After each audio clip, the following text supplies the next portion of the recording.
My dear brothers and sisters, the focus of our gospel this Sunday is the Canaanite woman who approached Jesus and begged for the healing of her daughter.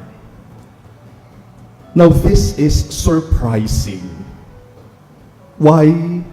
Because the woman was Canaanite, which means she was non-Jew. She was a foreigner, which means she was not a believer. And despite her being a foreigner, a non-believer, a Canaanite, she approached Jesus and asked Jesus to heal her daughter. Siguro ganun talaga kapag nagigipit na. Wala nang makapitan, wala nang malapitan. Kaya kahit hindi siya naniniwala, dahil alam niyang napabalitaan niyang si Jesus ay nagpapagaling, lumapit siya kay Jesus para hilingin ang kagalingan ng kanyang anak. Sa isang magulang, sa isang nanay, lahat gagawin para sa anak. But if that was already surprising, that a Canaanite woman approached Jesus, what is even more surprising was how Jesus treated this woman. The woman called out to Jesus, "Have pity on me, Lord, Son of David. My daughter is tormented by a demon." But what did Jesus do? Jesus did not say a word in answer to her. Jesus did not pay attention to the woman. O siguro kung sa panahon natin ngayon, sasabihin natin, dinedma siya ni Jesus. Parang walang narinig si Jesus. And then the disciples of Jesus said, "Just send her away, for she keeps calling out after us." Now Jesus spoke, but not to the woman.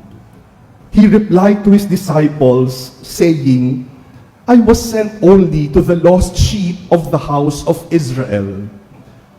As if telling the woman, "You are a foreigner.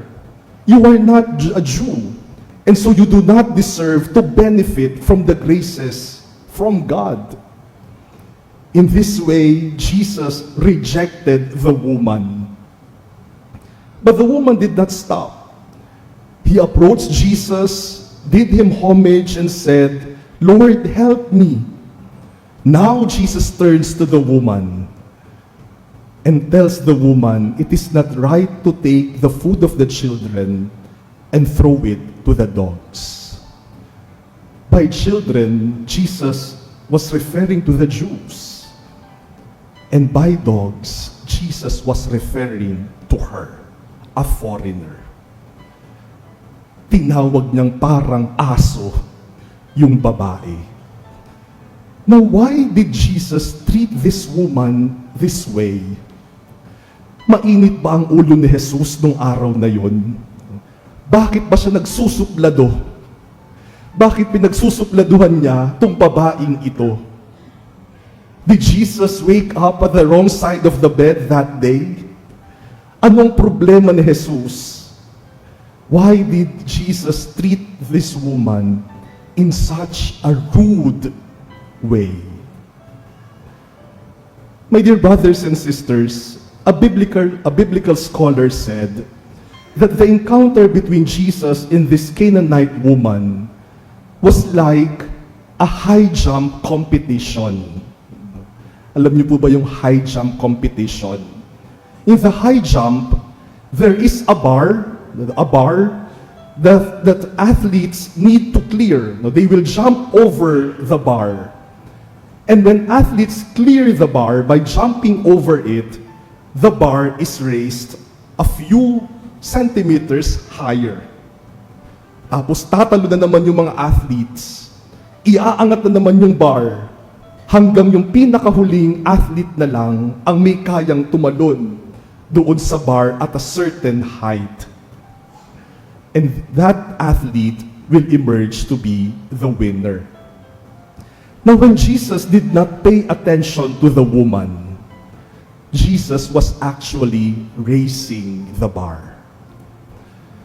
But the woman was able to clear that bar.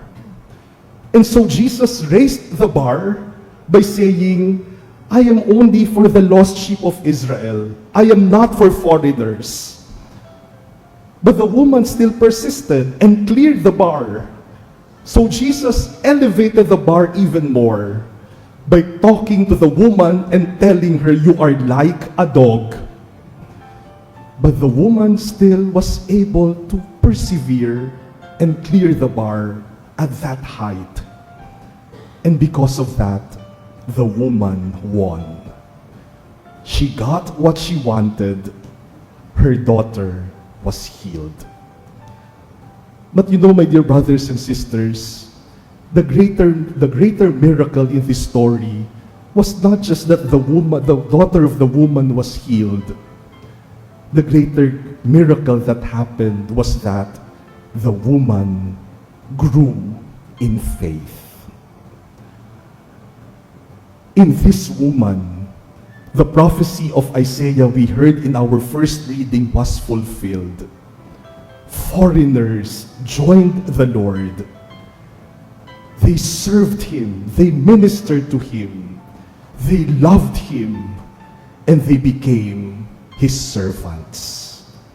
Kahit dayuhan, nagkaroon ng pananampalataya sa Diyos. At ito ang himalang tunay na nangyari. Now think of it, my dear brothers and sisters. If Jesus granted the request of this woman the first time she asked Jesus, the only thing that she would have received was the healing of her daughter. And that was it. Everything would have ended right then and there. But because Jesus kept on raising the bar, and the woman persisted and always cleared that bar, the woman received something more than just the healing of her daughter. She received faith. And her faith matured. Her faith was purified. And Jesus marveled at such faith. Jesus said to her, O woman, great is your faith. In our second reading today, this is also what St. Paul shares to us. St. Paul first preached to his fellow Jews about Jesus. But the Jews refused to accept and believe in Jesus. And because the Jews refused to believe in Jesus, Paul turned to the Gentiles. Sabi siguro ni Pablo, kayo mga kababayan ko at kababayan din ni Jesus, pero ayaw niyong maniwala kay Jesus. Kaya kung ayaw niyo, edi wag.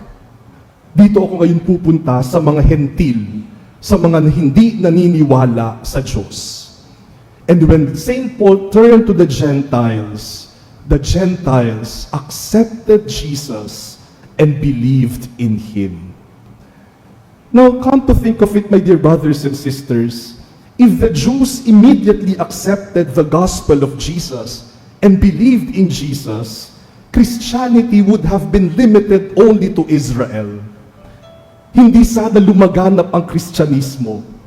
But because of that hindrance, the refusal of the Jews to believe, then St. Paul turned to the Gentiles, and because of that, Christianity spread all over the world. The refusal of the Jews was like that bar that led to something greater, to something better. My dear brothers and sisters, the encounter of Jesus and the Canaanite woman invites us to a new perspective, to rejection, denials, defeats, and failures in life. They are like that bar that hinder us from where we want to go or what we want to achieve.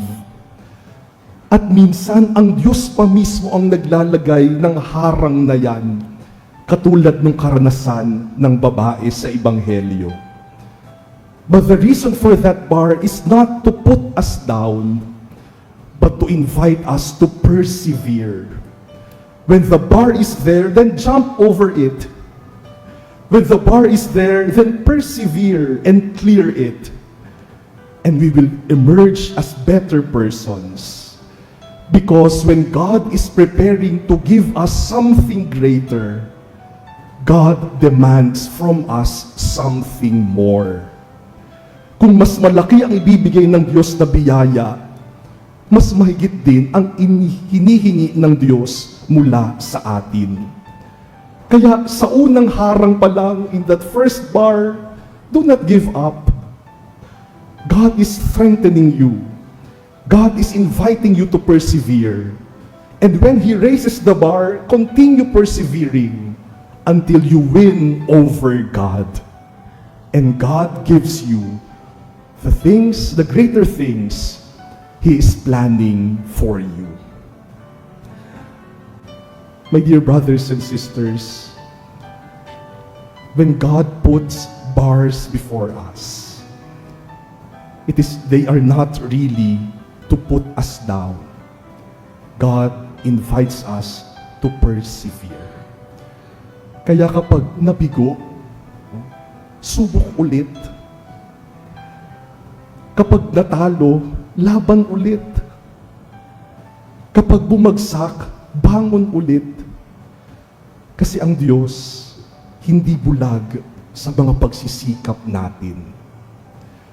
And so when God does not seem to answer our prayers, when our plans and dreams do not materialize, when there are more defeats than successes, remember the Canaanite woman. Remember how Jesus keeps on raising the bar to help her persevere. And when Jesus raises the bar in your life, jump over the bar, clear it. Because when God is preparing to give us something greater, He will demand more from us. And so thank God for those bars. Because of them, we know that God will give us something more, something better, something greater.